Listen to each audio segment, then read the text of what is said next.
Ես ծնվել եմ Մակու քաղաքում, արևիտակ ոսկեղեն, հասուն շոկ շնչի տակ ուրմորմուզդի թևի, 1897 թվին, թափել է արևն Իրանի իմ հոգում Շիրազի վարդեր, բայց տխուր նայիրյան քամին իմ սրտում թախից է վարդել, դեռ աչքերս արևին չբացած նետել է ինձ հին մի քաղաք, ես անգույն Կարսում մեծացա, հայրենիքս հեռուն թողած, անշուշտ բոլորդ կռահայցիկ խոսքը ում մասին է, Մեծն Չարենցի մասին։ Մենք այսպես ուղիղ եթերում ենք եւ կան հյուրեր, որոնց մասին չենք կարող, անգամ մենք եթերից դուրս ասում ենք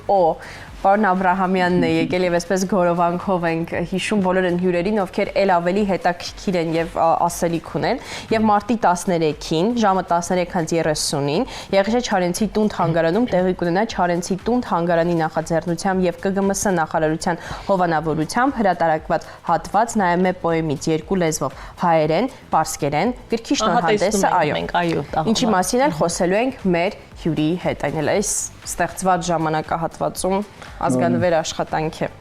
Այո, մեր տաղավարում սիրով հյուրընկալել են գրող թարգմանիչ զբոսավար Ժորժ Աբրահամյանին, բարի առավոտ։ Բարի առավոտ, բարի առավոտ։ Նախ շնորհավորում ենք ձեզ, որովհետև մոտ 2 ամիս առաջ, երբ որ մեզ հյուր էիք եկել ձեր մյուս աշխատանքով, խոսում էիք Չարենցի աշխատանքի մասին եւ այսպես արդեն մի սոարյուն է ստացել այս ստեղծագործությունը։ Պատմեք ընթացքի մասին։ Մեզ հետաքրքիր դրվագներ էիք պատմել նախորդ անգամ Չարենցից։ Օգտվելով առիթից նաեւ, ահա, ձեռքում է, ես այսպես սիրով նրան կպահեմ։ Այո։ Ու թողնենք մեր խմբագրությունում որպես հուշ։ Այո։ Ուրեմն նախ ասեմ մի հատ ես ասեմ այս գիրքը երկու առաջին անգամն է Հայաստանում երկու լեզվով, այսինքն այս մի կողմից պարսկերենն է եւ մյուս կողմից հայերենը եւ հետաքրքիր է մեջտեղում արդեն Չարենցի նկարներն են ընտանեկան կնոջը եւ երկու լեզվով արդեն հասնում է այստեղ պարսկերեն հայերեն նկարների մասին։ Ինչ պատմեմ, շատ նախ ուզում եմ շնորհակալություն հայտնեմ տուն թանգարանի, Եղիշե Չարենցի տուն թանգարանի հարգարժան տնօրենին Տիկին Ժաննային, որ այս նախաձեռնության հեղինակը է։ Առաջին սա աննախադեպ երևույթ է, որ Հայաստանում հրատարակվում է երկու լեզվով, այսինքն պարսկերեն,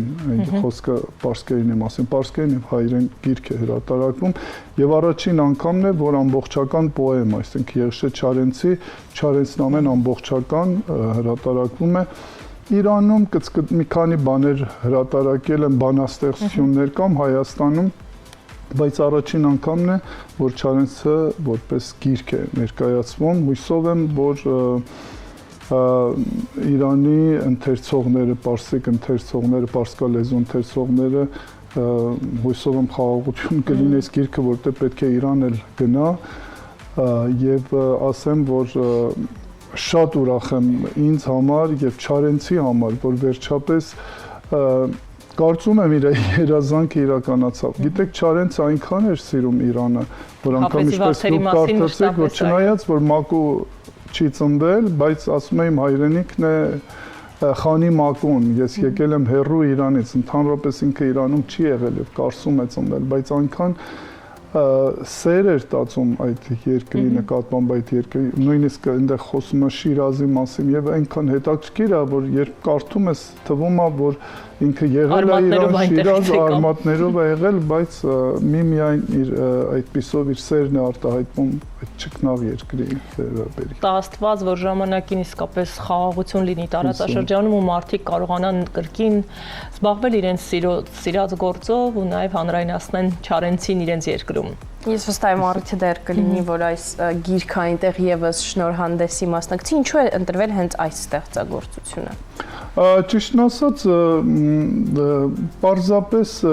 որովհետև Չարենցնամեն, գիտեք, նախ որ Չարենցնամեն շատ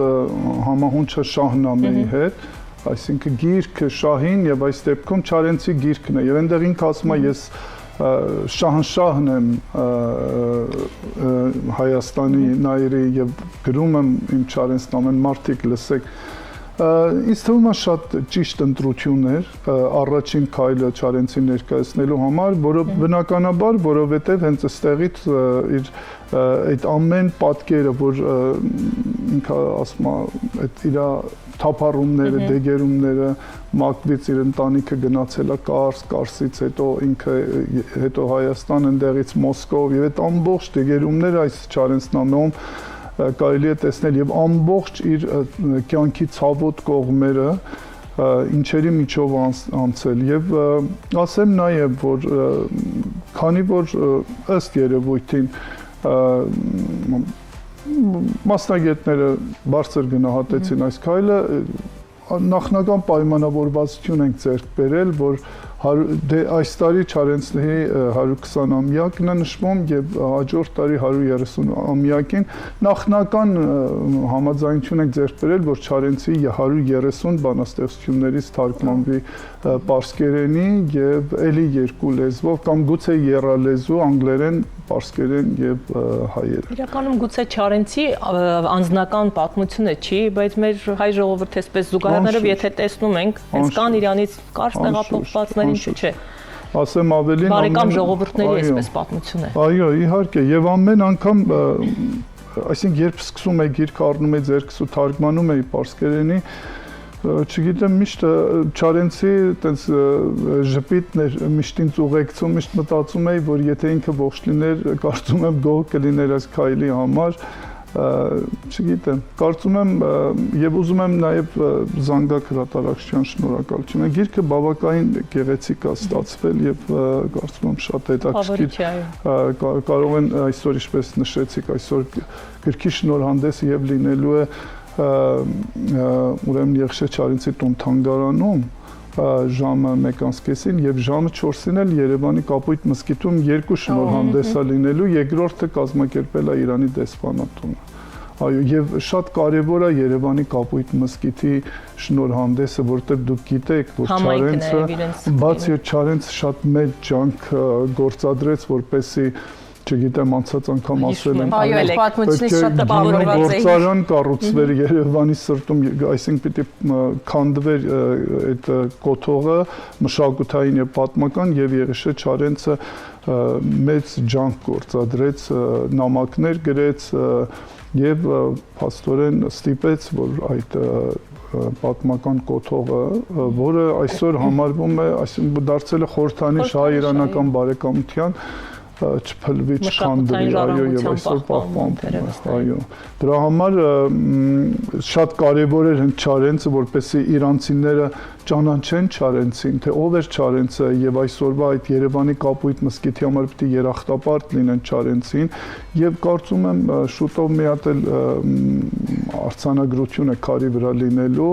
մզկիթում տեղադրվելու է շուտով, որտեղ նշվելու է, որ այս մզկիթը պահպանվել է Չարենցի ջանքերի պարսկերեն եւ հայերեն լեզուներով, այո։ Ուստի Երևանի Կապույտ մզկիթի շնորհանդեսը շատ կարեւոր էր։ Այո։ Իսկ այսօրվա շնորհանդեսին ինչ է սպասվում, ինչպիսի միջոցառում է լինելու երկու մասին էլ որ մեզ մանրամասնեք որ հեռուստադիտողները իմանան ինչ ակնկալիքներով կան։ Դե տուն թանգարանում բանախոսություններ է լինելու դե Եղիշե Չարենցի տնօրենն է խոսելու, Եղիշե Չարենցի թորնուհին է ելույթ ունենալու եւ առհասարակ այս գրքի ընթացքի մասին է խոսվելու, բնականաբար Չարենցի ծնունդն է նշելու այնտեղ, հյուրասիրություն է լինելու, հյուրեր են լինելու, իսկ երեկոյան նույնպես նշելու են Չարենցի ծնունդը, հենց այսօր շնորհավոր ենք նաեւ մեր շատ սիրելի բանաստեղծի ծնունդը 129-ամյակը եւ դեսպանն է լինելու Իրանի եւ մի շարք այլ միջոցառումներ են լինելու վերջում ինչպես բոլոր ծնունդներին Չարենցի ծնունդին էլ հյուրասիրություն է դիտում։ Պարոն Աբրահամյան, այլ ինչ գործեր ունեք Չարենցից անտիպ գուցե կան որ պատրաստվում եք կարծեք թե փոքրիկ կտորներով թարգմանություններ արել եք ժամանակին։ Այո, ասեմ հիմա ես աշխատում եմ ինչպես ասացի աշխատում եմ Չարենցի լավագույն իմ կարծիքով ոչ թե լավագույն նրանք որ ավելի շատ գուցե իրանցի ընթերցողի համար հետաքրքիր լինի հատկապես տաղարանը որ շատ արևելյան ոճի բանաստեղծություններ են ամեն տեսակ երկեցի, ամենից լավ տաղն է, ամեն կուզեմ հիմի փչե զուրնեն հարբած, շատ արևելյան մոտիվներով է եւ կարծում եմ իրանցի ընթերցողների համար շատ նոր բացահայտում կլինի, որ Չարենցին այդպես ճանաչեն, որ ինքը եւ այնտեղ թարգմանվելու է եւ քարյակներ, այնտեղ Չարենցը նաեւ շատ մեծ սեր է տածել Հաֆեզին նվիրված անգամ քարյակ ունի եւ իհարկե տաղարանը ու իր այսինքն ավելի ժամանակակից գործերը ոչ այդ գազելային չափերի մեջ եւ չգիտեմ հույսով եմ դա էլ կիրականանա բայց բացի սա արդեն ասեմ այս ընթացքում չգիտեմ շատ եմ ուզում որ երկու երկրների ժողովուրդները իրար ճանաչեն եւ գրականությունն ու մշակույթը լավագույն միջոցն է, լավագույն կամուրջն է ժողովրդին իրար կապելու, իրար ծանոթացնելու համար։ Նախկինում, այսինքն մի քանի ժամ, այս 2 տարվա ընթացքում թարգմանեցի եւ հրատարակվեց Հաֆեզի գազելները ռումի, հիմա հրատարակությունը արդեն զանգակ հրատարակությունը շուտով ընթերցողի դատին կանցնի Խայամի քարյակները ամբողջական այլ առաջին անգամ Հայաստանում ոչ միջնորդ լեզվով, որտեղ մինչև հիմա ինչքան որ թարգմանվել է ռուսերենից է, ռուսերենից հայերենը թարգմանվել, բայց այս թարգմանությունը ուղիղ պարսկերենից է։ Ուսանք առիթներ կունենան, այո, այդ թեմային անդրադառնալու։ Գրքի տարի է լինելու, հույսով ենք խաղաղության տարի էլ կլինի։ Իսկապես պետք է լիահույս լինենք եւ շատ ճիշտ եք ասում, որ այլ մշակույթը դու ճանաչում ես ստեղծագործություններով, գրականությամբ, ֆիլմերով, այժմ էլ մեր հարևան երկրում Իրանում նույն Ռամադանն է, եւ ինչքան են իրանք վերաբերվում այդ ամեն ինչին, դա եւս մշակույթի է, այսպես կարևոր ասպեկտներից է, որ պետք է ճանաչես այլ մշակույթ եւ շատ տոլերանտ գտնվես նաեւ։ Այո, հարևանի ստեյցիան բարեկամ երկրներ են։ Եվ փոխադարձաբար ասեմ, այսինքն ես մտածում եմ ոչ միայն պարսկերեն գրականությունը թարգմանվի հայերենի, այլ հայերեն թարգմանվի պարսկերենի։ Հույսով եմ այս նախաձեռնությունը, որ վարակիչ կլինի եւ մյուս մեր բանաստեղծներին էլ մենք հնարավորություն կունենանք, որ ծանոթացնել պարսիկ ընթերցողին, պարսկալեզու ընթերցողին։ Օրինակ ով է, այսպես էլի ինչպես տեսակ գրական աղերսների մասին էլի։ Այո, շատ կարևոր բան ասեցիք, գիտեք օրինակ Սայաթնովան։ Սայաթնովան իմ կարծիքով մինչև աշխուղ լինել ինքը շատ մեծ բանաստեղծ է։ Հատկապես որ շատ աղերսներ կա իր եւ Հաֆեզի միջև։ Ընդհանրապես Սայաթնովան խիստ ազդված է եղել Հաֆեզից եւ այդ գազելի այդ ձևը Սայաթնովան ազդվելով Հաֆեզի գազելներից են ուրեմն ներմուծել հայ գրականություն, հայկական պոեզիա։ Ես կարծում եմ, որ շատ տեղին կլինի, որ թարգմանվեն մեր գուսանական, աշխուղական եւ հատկապես Սայաթնովայի գործերը մի փունջ, մի հավաքածու, որովհետև եւ դա էլի գազելի ոճի է եւ ցավոք սրտի ես ասեմ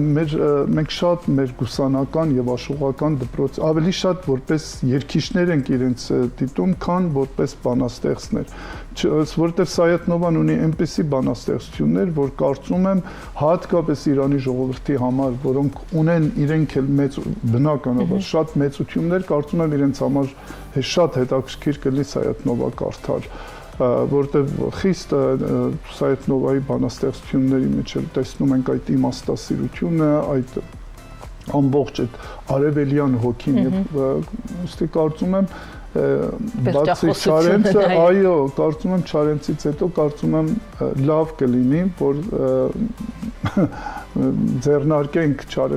Սայաթնովա եւ մեր գուսաններից Աշոտ, Գուսան Աշոտ, Շերամ, հրաշալի բանաստեղծություններն են։ Կարծում եմ շատ տեղին կլինի այդ գործերը թարգմանվի։ Եվ ինչու ոչ մենք ունենք շատ լավ գրականություն իմիջայլոց ասեմ, որ հիմա նաև նախնական էլի փակագծերը բացեմ, պայմանավորվածություն է ձեռք բերել, որ հայկական պոեզիան սկսած Աքսել Բակունցից եւ ասենք եւ ժամանակակիցներն է եւ իհարկե Հովհաննես Թումանյան մի գրքով ներկայացվի մեր արձակը պարսկա լեզուն ընթերցողներին, դա էլ դրա վրա էլ աշխատում ենք, այդ ընթացքում երևի մի օր էլ դրա համար լինի։ Իսկ Իրանում ինչ պահանջարկ ունի հայկական ստեղծագործությունը, որքանով է սպասված, որքանով են ցանկանում ընթերցել, ինչ տարածում ունի։ Վերջերս իհարկե ասեմ, որ մեր իրանահայ թարգմանիչները իսկապես շատ մեծ աշխատանք են տարել հայկական, ասենք գրականությունը, պատմությունը ներկայացնելու։ Օրինակ մի քանի գրքով Մովսես Խորենացու այս պատմություն թարգմանվել է պարսկերենի Ագաթա Ընգեղոսին եւ այլն։ Դա իհարկե նեղ մասնագիտական, այսինքն ավելի շուտ պատմաբանների համար է թարգմանվել։ Թարգմանվել են նաև արձակ գործեր, ասեմ Մաթյան ողբերգությունն է թարգմանվել պարսկերենի, Ազատ Մաթյանն է թարգմանը, շատ հրաշալի թարգմանություն է։ Կարծում եմ արվել է, բավականին գործ արվել է, բայց կարծում եմ սա շարունակական պետք է լինի։ Ժամանակակից գրողների մասը։ Այո, շատ կարևոր է, շատ կարևոր է, որ ժամանակակից գրականությունն էլ թարգմանվի։ Մենք պետք ունենք, գիտեք, պարսկերեն եւ հայերենը այնքան մոտիկ են, եթե իրանագիտությունը ուսումնասիրում եք, եթե չուսումնասիրեք հայագիտությունը, ուրեմն դա կիսատ է եւ հակառակը։ Այնքան կապված է, որ պետք է անպայման այս երկուսի միասին ուսումնասիրել։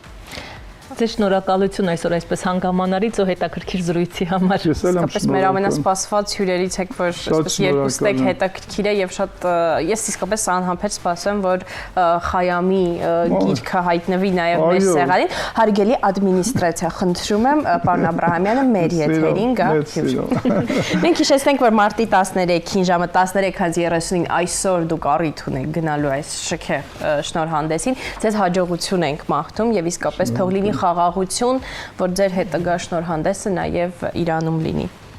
Մնացեք մեր եթերում, քիչ անց կդիմավորենք մեր հաջորդ հյուրին, կլսենք նրան։